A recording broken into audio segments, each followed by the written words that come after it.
Hello everyone, welcome to Anant IAS. मेरा नाम शिवानी है, आप सबका स्वागत है। और आज हम मिल करके 15 मई से लेकर के 18 मई तक के इम्पोर्टेंट एडिटोरियल्स का डिस्कशन करेंगे जो द हिंदू से लिए गए हैं। सारे के सारे आर्टिकल्स नहीं लेंगे, ऑफ कोर्स सारे इंपॉर्टेंट नहीं होते हैं। अगर ऐसा करेंगे तो हम यूपीएससी के टारगेट को मिस कर जाएंगे, क्योंकि सारा का सारा एनालिसिस तो हम पढ़ भी नहीं सकते और सारा इंपॉर्टेंट होता भी नहीं है।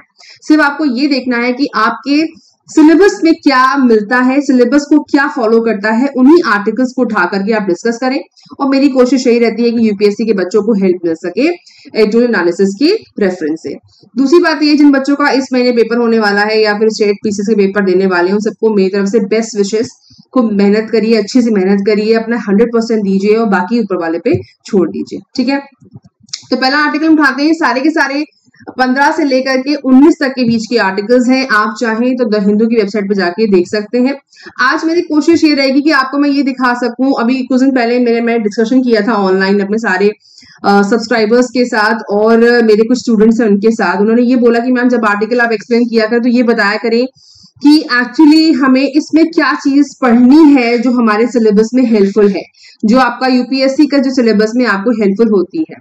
तो आज मैं आपको एक्सप्लेन तो करूंगी, साथ ही साथ ये बताऊंगी कि एक्चुअली आपको आर्टिकल में क्या देखना है और क्या छोड़ना है।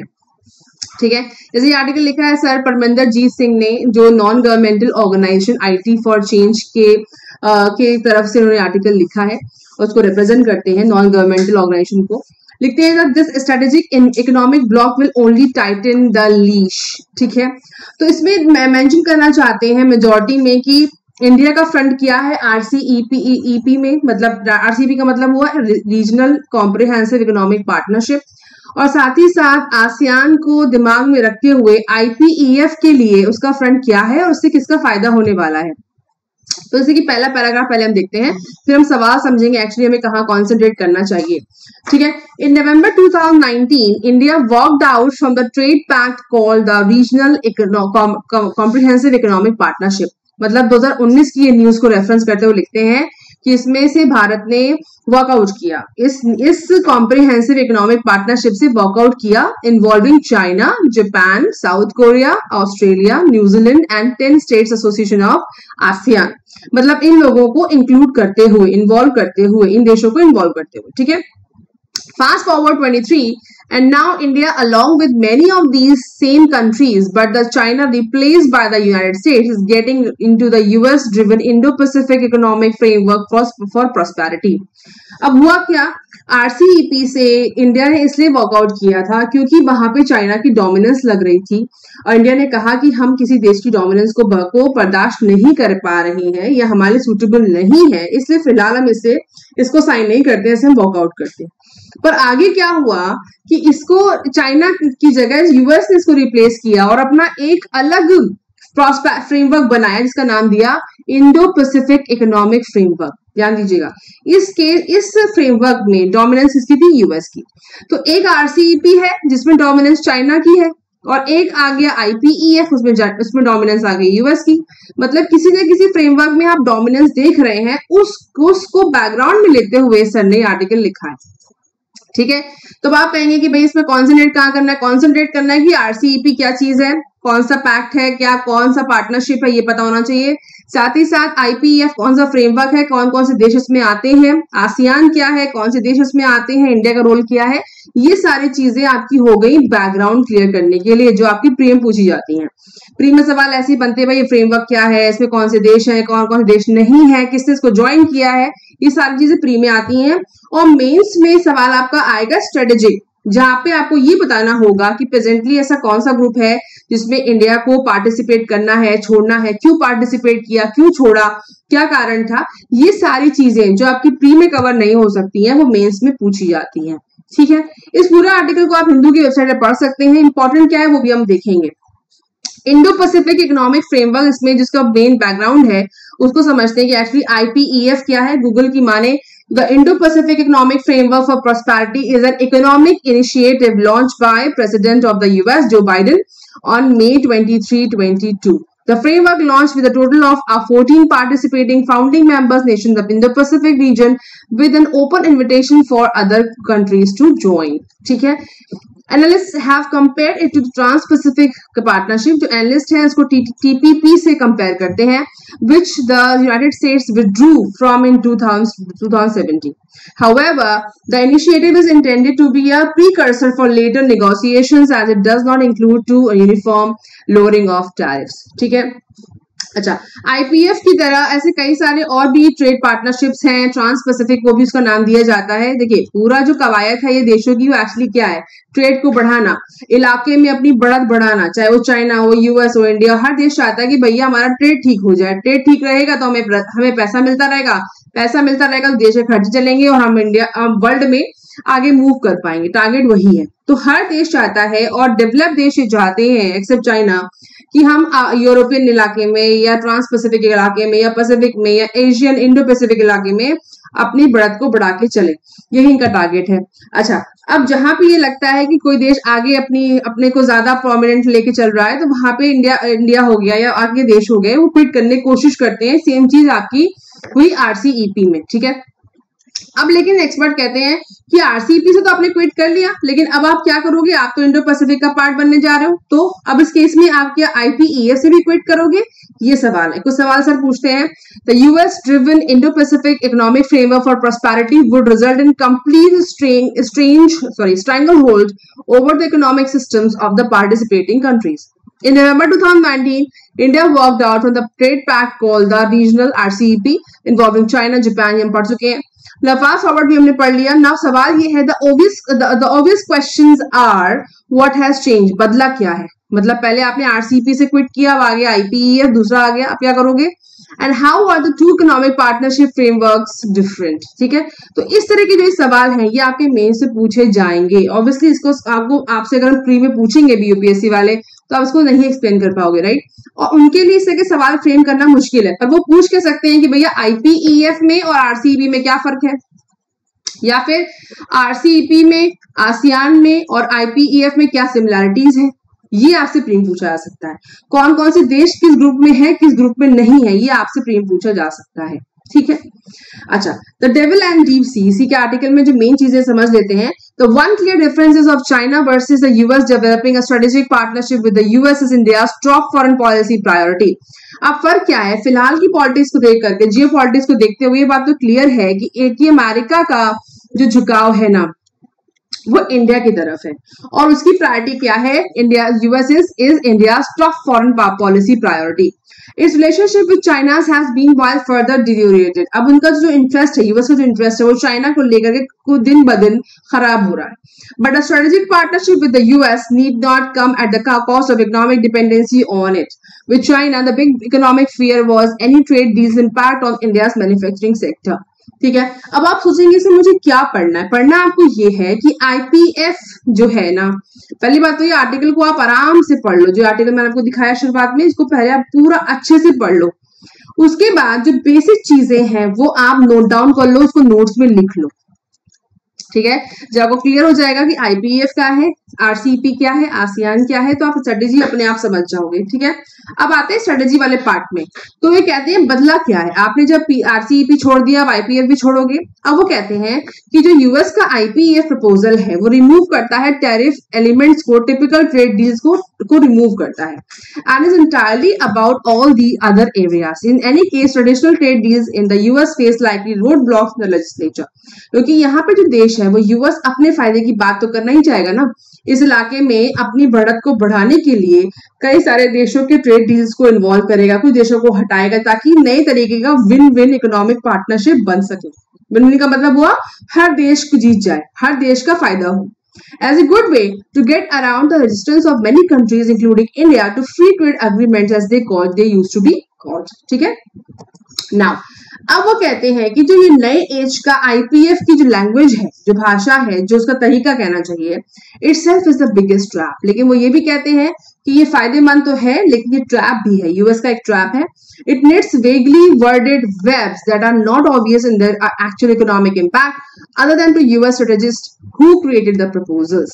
तो आपको इस आर्टिकल को दोनों टेंजेंट से देखना है कि क्या फायदा है क्या नुकसान है। सवाल यही उठता है कि अगर आरसीईपी में आपने देखा हमारा कुछ फायदा नहीं है तो क्या आईपीएफ में भी आपको कोई फायदा नहीं है। अगर आप इस तरीके से ग्रुपों से एग्जिट करते रहेंगे तो इंडिया का क्या फायदा है या उसकी स्ट्रेटेजी क्या होनी चाहिए, इस रेफरेंस से आप इस आर्टिकल को पढ़ें और अपने नोट्स बनाएं। ठीक है, नेक्स्ट है न्यूट्रिशनल वैल्यू ऑफ मिलेट्स। ये आर्टिकल इसलिए बहुत इंपॉर्टेंट है क्योंकि इसमें मिलेट्स के साथ साथ उसको समझने के साथ साथ कई टाइप के मिलेट्स को डिस्कस किया गया है, जिसमें मेजॉरिटी में आपके लिए प्री में सवाल बन सकते हैं और मेंस के लिए सवाल बन सकते हैं इंडिया के डेवलपमेंटल एस्पेक्ट को लेकर के, ग्रेन्स को लेकर के, राइट। तो कुछ सवाल ये आर्टिकल उठाता है, why are millets popular sources of nutrition. ये आपके टेक्स्ट एंड कॉन्टेक्स्ट वाले में छपा है।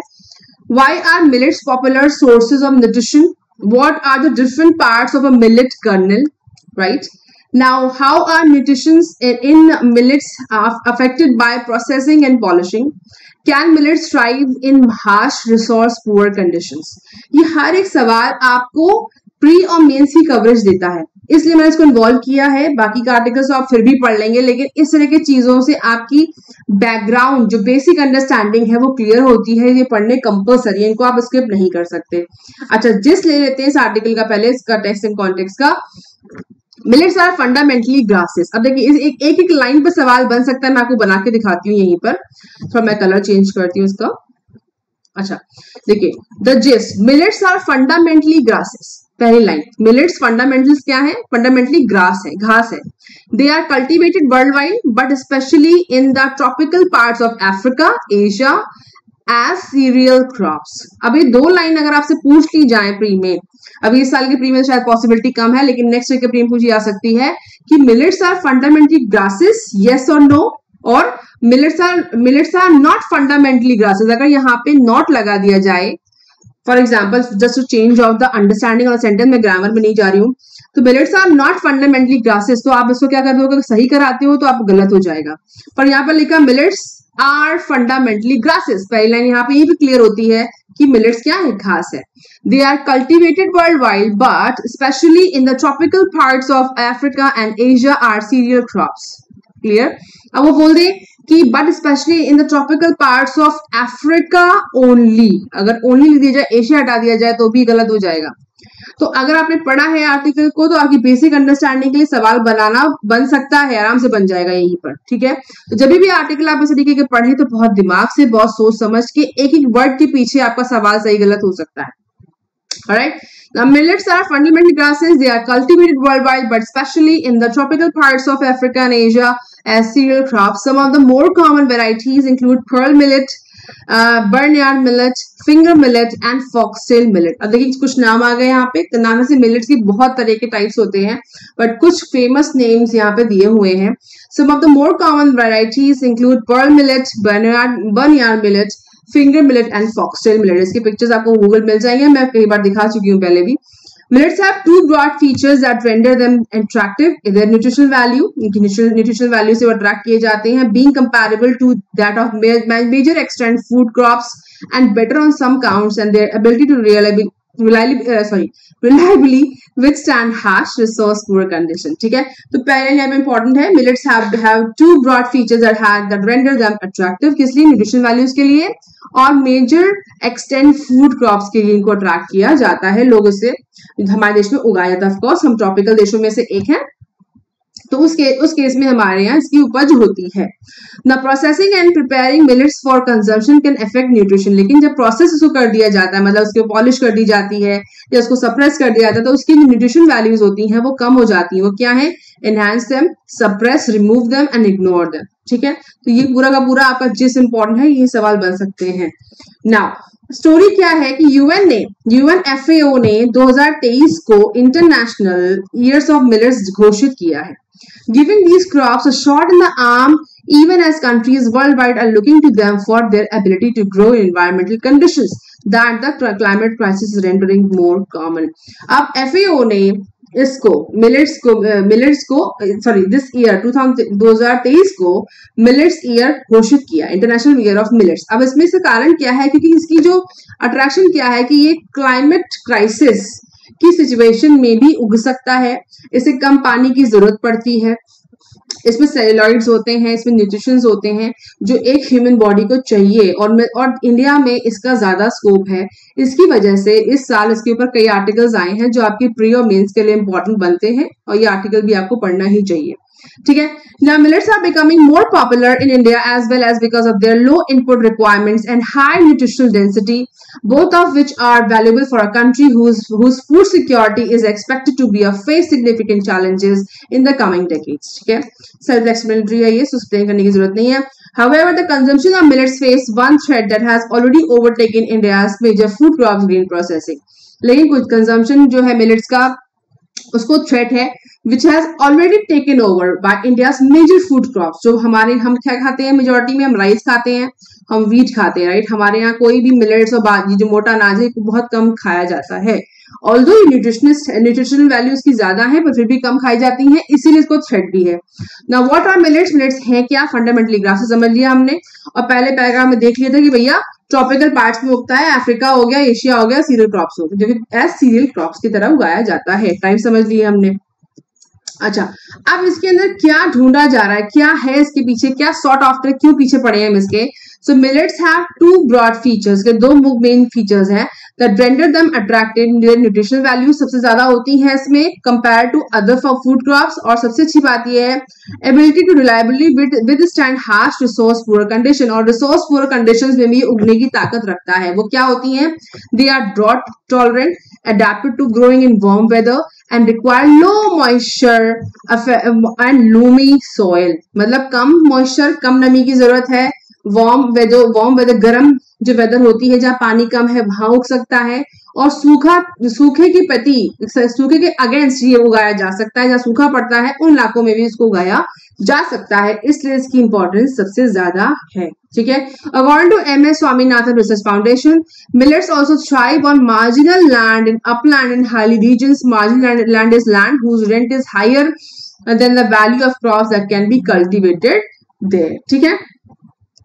अच्छा, इनके न्यूट्रिशन वैल्यूज क्या क्या हैं? जैसे कि according to various studies, foxtail millet is rich in the amino acid, finger millet has more crude fiber and then wheat and rice, proso millet has significant amount of amino acids, leucine, isoleucine and methionine, and overall millets have been found to be important source of micronutrients and phytochemicals. ठीक है, ये सारे word याद रखिएगा। कुछ चीजें से पूछी जा सकती है, इसमें फाइबर होता है, उसमें ल्यूसीन होता है, अमीनो एसिड्स होते हैं, हाँ जी होते हैं, फाइबर होता है, वैरायटी होती है। अच्छा, nutritional content of millets include carbohydrates, proteins, fibre, amino acids and various minerals. तो मेजोरिटी में पूछा जा सकता है कि भैया उसमें क्या चीजें होती हैं। मिलेट्स में तो कार्ब्स होते हैं, प्रोटीन्स होते हैं, फाइबर है, अमीनो एसिड्स है, और बाकी तो होता ही, पर ये प्रायोरिटी पे आपको पूछा जा सकता है। ठीक है, जो राइस और गेहूं से ज्यादा, मतलब चावल और गेहूं सबसे ज्यादा इसमें पाए जाते हैं कंपैरेटिवली। नेक्स्ट आर्टिकल है on sexual harassment in the work place. इसमें आपको बहुत लंबी कहानी समझने की जरूरत नहीं, यहाँ पे एक एक्ट का नाम यूज हुआ है, इसका नाम है पॉश एक्ट, और ये पॉश एक्ट डिफाइन करता है सेक्सुअल हरासमेंट को जो किया जाता है वर्क प्लेसेस पे, मतलब महिलाओं के साथ या फिर महिलाओं के साथ नहीं, किसी के साथ भी सेक्सुअल एडवांसेस या फिर किसी तरीके का नॉन वर्बल सेक्सुअल हरासमेंट या रिमार्क्स कमेंट मारने पे ये पॉश एक्ट लगता है। सिर्फ महिलाओं पे नहीं है, ये पॉश एक्ट अपने आप में कानून है और उसी के लिहाज से आर्टिकल लिखा गया है। तो जिस्ट कहता है the POSH act defines sexual harassment to include unwelcome acts such as physical content and sexual physical contact and sexual advances, a demand or request for sexual favors, making sexually colored remarks, showing pornography and any other unwelcome physical, verbal or non-verbal conduct of a sexual nature। कि यहाँ पे महिलाओं का नाम सिर्फ females के लिए लिखा गया? जी नहीं, ये महिलाओं के लिए और पुरुषों के दोनों के लिए सेम नियम कायदे कानून, यहाँ पे कहीं पे भी महिला वर्ड विमेन नहीं लिखा गया है। तो this is common for both of them, like main and women both, right? The Supreme Court is in recent judgment called out the lacunae in the Constitution of International Complaints Committee (ICC), citing a newspaper report that 16 out of 30 national sports federations in the country had not constituted an ICC to date. On the concern that Act does not satisfactorily addresses accountability, not specifying who is in the charge of ensuring that workplace comply with the Act and who can be held responsible। जैसे कि अभी जो women's federation की बात चल रही थी, जिसमें कंप्लेंट की जा रही, sorry not women federation, national sports federation की बात चल रही थी, जहां पे कुछ कंप्लेंट्स रखी गई थी, उसके लिहाज से ये आर्टिकल लिखा गया है। आप चाहें तो उस केस के रेफरेंस में इसको पढ़ें और फिर नोट्स बनाएं, that is all okay. However posh अपने आप में एक लॉ है, ये भी पूछा जा सकता है कि पॉश क्या है, उसके मेन फीचर्स क्या है, क्या कवर वो करता है। इसके अलावा आईसीसी के रेफरेंस में जो केस चल रहा है उसके लिए भी क्वेश्चन पूछे जा सकते हैं, पर वो मेंस के लिए इंपॉर्टेंट है, मेरे ख्याल में प्री के लिए नहीं है। तो मेंस में आप जब भी सेक्शुअल हैरेसमेंट की कोई बात चलती है या फिर अभी जो स्पोर्ट्स फेडरेशन की जो बात चल रही है उस केस में आप इसको यूज कर सकते हैं अगर वो पूछा जाता है सोशल इश्यूज वाले में। मेरी समझ से वो GS2 में इंपॉर्टेंट है और GS1 में भी इंपॉर्टेंट बनेगा सोशल इश्यूज वाले में। इसके अलावा आप यहाँ पे देखिए लिखा हुआ है विशाखा गाइडलाइंस, एक एक्ट और आता है, इसका नाम है विशाखा गाइडलाइंस। विशाखा गाइडलाइंस का नाम भी इसी तरीके की हैरेसमेंट या सेक्सुअल कंटेंट हैरेसमेंट के लिए यूज के लिए कानून बनाया गया था, इसका नाम था विशाखा गाइडलाइंस। आप उसको भी रेफर कर सकते हैं। In 97 cherish the Vishakha guidelines to fill the statutory vacuum till a law could be enacted. तो जब इस तरह की घटनाएं बढ़ गई कंपनीज में, कॉर्पोरेट वर्ल्ड में, तो उस केस में 1997 में एक विशाखा गाइडलाइंस बनाई गई थी इस वैक्यूम को कम करने के लिए कि वर्क प्लेसेस में जो हैरेसमेंट होता है महिलाओं के लिए, और साथ ही साथ सिर्फ महिलाओं के लिए नहीं, यहाँ पे लिखा तो नहीं है बट मैं मानती हूँ कि किसी भी तरीके का सेक्सुअल हैरेसमेंट हो, वेदर इट इज मेल और फीमेल बोथ, उस केस में कोई ना कोई लॉ तो होना ही चाहिए। 10 years after the sexual harassment women at workplace prevention prohibition and readdressal act POSH 2013 POSHO came into force, the Supreme Court bench on India has said there are serious lapses and uncertainty regarding its implementation. Although अगर आप देखें, ये जैसे मैंने कहा कि male female लिखा नहीं है, दैट्स राइट, यहाँ पे जिस्ट में कहीं मेल फीमेल नहीं लिखा है, लेकिन जब आप एक्ट को पढ़ते हैं तो यहाँ पे क्लियरली लिखा है for women at work place. तो अगर आपसे सवाल उठता है कि इसे महिलाओं के लिए, तो हाँ जी, पॉश सिर्फ महिलाओं के लिए है सवाल। पर जैसे यहाँ पे मैंने पहले बोला कि यहाँ मेल फीमेल नहीं लिखा हुआ है, तो इस पे मत जाइएगा।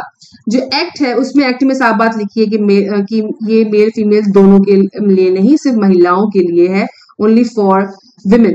क्योंकि यहाँ लिखा भी हुआ 10 years after the sexual harassment of women at workplace prevention prohibition and redressal act 2013 posh इसका शॉर्ट फॉर्म है, उसको ध्यान में रखिए। कुछ इंपॉर्टेंट पॉइंटर्स आप जरूर नोट्स में लिख सकते हैं, सोशल इश्यूज वाले में आप उसको कवर अप करें तो आपको हेल्प मिलेगी मेंस में, ठीक है। प्री में पूछा जा सकता है पॉश क्या है।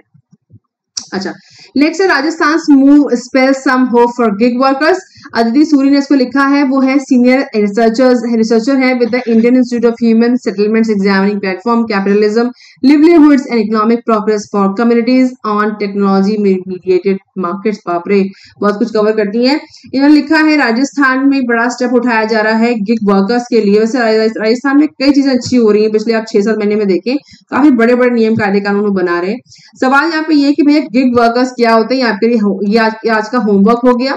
गिग वर्कर्स पे पहले भी कई आर्टिकल्स आए हैं, पूछा भी गया है IAS में इसके बारे में, आई बिलीव मेन से पूछा गया सवाल, मुझे साल याद नहीं है, रिसेंट ईयर्स में पूछा गया है, तो आप ये पता करें कि गिग वर्कर्स एक्चुअली क्या है। ये आपका होमवर्क रहा आज के लिए। नेक्स्ट है वाई स्प्यूरियस लिकर किल्स। अभी कुछ घटना हुई कुछ दिनों में, कुछ दिन पहले, जहां पे तमिलनाडु में एक घटना हुई। स्प्यूरियस लिकर किल्स का मतलब होता है जाली या फेक शराब के ऊपर, और इसके ऊपर आर्टिकल लिखा गया टेक्स्ट एंड कॉन्टेक्स्ट में। पहली बात ये, what is the alcohol in liquor. Liquor में अल्कोहल क्या है actually. So liquor is differentiated by its alcohol content from 5% or so of beer to the 12% or so of wine to the 40%। ये आपसे पूछा नहीं जाएगा उसमें क्या क्या नहीं होता है। इसमें बहुत ही इंपॉर्टेंट मेरे ख्याल में चीज एक्सप्लेन की गई, वो है एथेनॉल। एथेनॉल का फॉर्मूला और एथेनॉल क्या है वो पूछा जा सकता है साइंस वाले कॉन्टेक्स्ट में, वो भी आपसे प्री में पूछा जा सकता है कि एथेनॉल क्या है। और दूसरा यहाँ पे यूज हुआ है मेथनॉल। तो एथेनॉल और मेथनॉल वैसे भी अगर आप याद हो, अगर आपको थोड़ा सा दिमाग में जोर डालें, तो मेथनॉल का जो यूज है वो पेट्रोल में किया जाता है, इसको कॉम्बिनेशन मिला के बेचा जाता है, और उसके ऊपर एक पूरा रूल्स एंड रेगुलेशन पॉलिसी है भारत सरकार की। तो उसके लिहाज से एथनॉल मेथनॉल का फॉर्मूला और वो किस पे काम करता है वो आप पढ़िए, उस आर्टिकल में काफी अच्छे तरीके से एक्सप्लेन किया गया है। घटना ये थी कि तमिलनाडु में स्प्यूरियस लिकर की वजह से कुछ लोगों की मृत्यु हुई, और ये सेम घटना कुछ समय पहले बिहार के हूंच इलाके में भी ऐसी घटनाएं कई समय से बीच गैप में होती रही है और काफी न्यूज में भी आया है। तो इस तरह की जब घटना बार बार हो रही है सोशल इश्यूज के लिए, तो वो मेंस के लिए इंपॉर्टेंट बनता है कि सरकार का स्टेप इसमें क्या होना चाहिए। और अगर आप कल को एक IAS बनते हैं, तो अगर आप उस इलाके में पोस्टेड हैं और आपके सामने घटना हो रही, तो आप क्या करोगे? तो उस केस में इसको आप मेंस के लिहाज से प्रिपेयर कर सकते हैं। प्री के लिए समझना जरूरी है कि भैया इथेनॉल मेथनॉल क्या है, और साथ ही साथ उसके साथ लिकर वाले केस में कितना एथेनॉल और मेथनॉल लगाया जाता है जो किसी के स्वास्थ्य के लिए खतरनाक है। नेक्स्ट आर्टिकल है two judgments and the principle of accountability. M.R. Madhavan साहब ने इसको लिखा है, जो PR लेजिस्लेटिव रिसर्च के रिप्रेजेंटर है न्यू दिल्ली से। इन्होंने 2 केसेस को यहाँ पे रेफरेंस किया है और रेफरेंस उठाया उन्होंने कि 2 जजमेंट आए पिछले दिनों में, और वो हमारे लिए इंपॉर्टेंट है, जिसमें GS 2 को कवर करते हैं। और उन्होंने वो उठाए हैं कि the 2 constitution benches of the supreme court of India delivered important judgments last week. वो क्या थे? पहला था कि दिल्ली गवर्नमेंट है वो हेड की जाती है चीफ मिनिस्टर के द्वारा, पहला ये आया था वर्डिक्ट। और दूसरा था कि और ये भी कहा कि and not the lieutenant governor, मतलब जो दिल्ली सरकार है वो चीफ मिनिस्टर से लेगी, ना कि LG से। और appointed by central government will control civil services working for the Delhi government, और सेंट्रल गवर्नमेंट सिविल सर्वेंट्स को कंट्रोल करेगी। तो ये था। दूसरा था कि the case involve the formation of current government in Maharashtra following the split in the Shiv Sena party. तो यहाँ पे आपको क्या देखना है कि चीफ मिनिस्टर्स के रूल्स एंड रेगुलेशन और स्टेट गवर्नमेंट के लिहाज से आपको ये देखना है कैबिनेट मतलब सेंट्रल गवर्नमेंट, और साथ ही साथ चीफ मिनिस्टर और LG के रूल्स या फिर गवर्नर के रूल्स के बारे में आपको देखना है, प्री के लिए इंपॉर्टेंट है। साथ ही साथ दल बदल कानून, राइट, जिसको बहुत दल बदल को आपको देखना है अच्छी तरीके से कि दल बदल क्या है, और एक्चुअली जो ये फैक्शन जो क्रिएट हुआ अलग अलग शिवसेना में, जो महाराष्ट्र के ऊपर जो कई दिनों से चल रहा था, उसके ऊपर जो महाराष्ट्र सरकार है उसको लेकर के किसी मतलब महाराष्ट्र सरकार को लेकर के नहीं, आपको कैबिनेट को लेके या कॉन्स्टिट्यूशन को दिमाग में रखते हुए, दल बदल कानून को दिमाग में रखते हुए एक बार रिवीजन करना है कि दल बदल क्या है, राइट, और साथ ही साथ इसका इम्पैक्ट क्या है, और अगर कोई दल बदल करता है क्या, इसको हम पहले भी डिस्कस कई बार कर चुके, पर इस आर्टिकल में उनको बहुत अच्छे से एक्सप्लेन किया है। इस पे एक वर्डिक्ट आया है, तो आपको जरूरी है रिवाइज करना, और 10th शेड्यूल के अंदर जो दल बदल है उसको आपको देखना जरूरी है। ठीक है। Important point is क्या है कि both judgments which were unanimous were authored by Chief Justice of India. They explain the constitutional position clearly. अब इस केस में आपको ये देखना है कि इंडिया की कॉन्स्टिट्यूशनल पोजीशन एक्चुअली क्या है, नियम क्या कहते हैं। ये भूल जाइए कि महाराष्ट्र में क्या हुआ क्या नहीं हुआ, लेकिन एंटी डिफेक्शन लॉ क्या कहता है और सुप्रीम कोर्ट ने क्या वर्डिक्ट दिया उससे टैली जरूर करिएगा।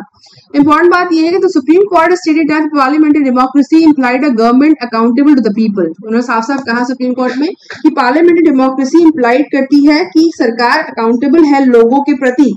तो judgment explains that this entails a triple chain, एक ट्रिपल चेन बनाती है। वो क्या है, ये बहुत ही इंपॉर्टेंट ट्रिपल चेन यहाँ एक्सप्लेन की इन्होंने। The triple chain of command, civil service officers are accountable to the ministers are accountable to the legislature and legislature is accountable to the electorate। ये लाइन आपकी मेंस में पूछी जा सकती है कि क्या आप इसे अग्री करते हैं। अगर अग्री करते हैं तो अपने तर्क दीजिए, अपनी एनालिसिस दीजिए। सवाल बहुत इंपॉर्टेंट यहाँ सवाल बन सकता है। The severance of any link of this triple chain would be anti-ethical to parliamentary democracy। अगर इसके अगेंस्ट, इस चेन के अगेंस्ट कोई जाता है तो पार्लियामेंट्री डेमोक्रेसी के एंटी एथिकल होगा, उसके अगेंस्ट जाएगा। Therefore, the civil services will have to report to the Delhi cabinet। ठीक है। एंटी डिफेक्शन तो अपने आप में इंपॉर्टेंट हर साल होता है, लेकिन इस बार बहुत अच्छा वर्डिक्ट आया सुप्रीम कोर्ट का, जहां पे उन्होंने कहा LG सरकार नहीं चलाते हैं, सरकार चलती है CM के द्वारा, और सिविल सर्वेंट्स को कंट्रोल करेगी दिल्ली कैबिनेट, मतलब सेंट्रल गवर्नमेंट की कैबिनेट गवर्न करेगी। तो इन दोनों के लिहाज से नियम कायदे कानून जो आपकी लक्ष्मीकांत के रूल्स पढ़ लीजिए, और मेंस के लिए जो आपकी तैयारी है उसमें इसको दिमाग में जरूर रखिएगा, सवाल बन सकते हैं, बहुत ही इंपॉर्टेंट है। तो ये था हमारा आज का एडिटोरियल एनालिसिस, जिसमें हमने 15 से लेकर के 19 तारीख तक के 15 से 18 तक के एडिटोरियल्स हमने कवर करे। आई होप आपके लिए इन्फॉर्मेटिव रहे होंगे। यूपीएससी के प्री और मेंस से काफी कंटेंट कवर होते हैं इस चैनल पे, और अभी तक देखने के लिए thank you for your support, और मिलेंगे आपसे नेक्स्ट वीडियो में कुछ और अच्छी एनालिसिस के साथ।